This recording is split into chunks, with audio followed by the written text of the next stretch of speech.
Bonjour à tous, c'est Camille de Monaco Tribune. Aujourd'hui, on est au Palais des Festivals à Cannes pour la 35e édition du Festival international des jeux. On a plus de 300 exposants qui sont venus du monde entier pour présenter leurs jeux. 100 000 visiteurs attendus, des passionnés, qu'ils soient amateurs ou professionnels, qui viennent tester tous les jeux qui seront présentés.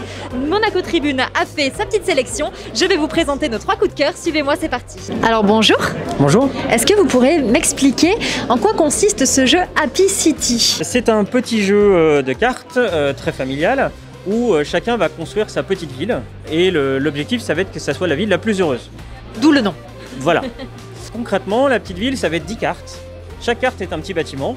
Certains apportent du loisir, certains sont administratifs, certains sont des habitations. Et donc chaque petit bâtiment va apporter soit des habitants, des petits bonhommes, soit du bonheur, des petits cœurs, notamment pour les loisirs. Et à la fin, on va calculer son score, qui va être le nombre d'habitants fois le nombre de cœurs. Et ce score, ça sera le bonheur de notre ville. D'accord.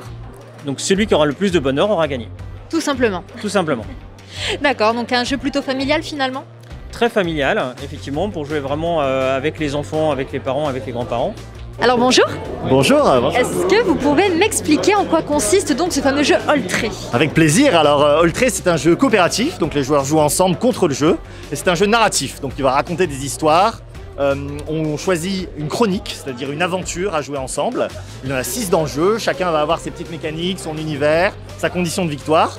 Et à partir de là, les joueurs vont vivre ces événements et tenter de s'organiser au mieux pour affronter tous les défis que la chronique va leur poser. Voilà. C'est un jeu dont les points forts, c'est vraiment l'ambiance. Vraiment, il y a une vraie histoire qui se déroule sous nos yeux. Les personnages vont vraiment vivre leurs petits exploits, leurs petits échecs. Il y a beaucoup d'occasions de se raconter des histoires.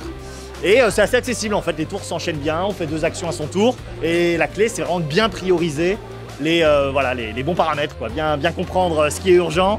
Et là, on a besoin de nous et s'allier, quoi. Alors bonjour. Bonjour. Alors avant toute chose, j'adore votre chapeau. Merci beaucoup, c'est gentil. Avec plaisir. Alors est-ce que vous pouvez m'expliquer en quoi consiste ce petit jeu Bubble Stories? L'idée, c'est que c'est un petit escape game, mais pour les tout petits. Donc voilà, par exemple, on a les cartes juste devant. Ça va se présenter comme ça pour la démo. On a une carte de départ et une carte objectif. Donc le but, c'est de retrouver les 2 objectifs ici présents. On va retourner la carte de départ, derrière laquelle se cachent 2 chemins possibles. Donc l'enfant va choisir s'il préfère aller par exemple ici derrière le lit ou derrière la porte.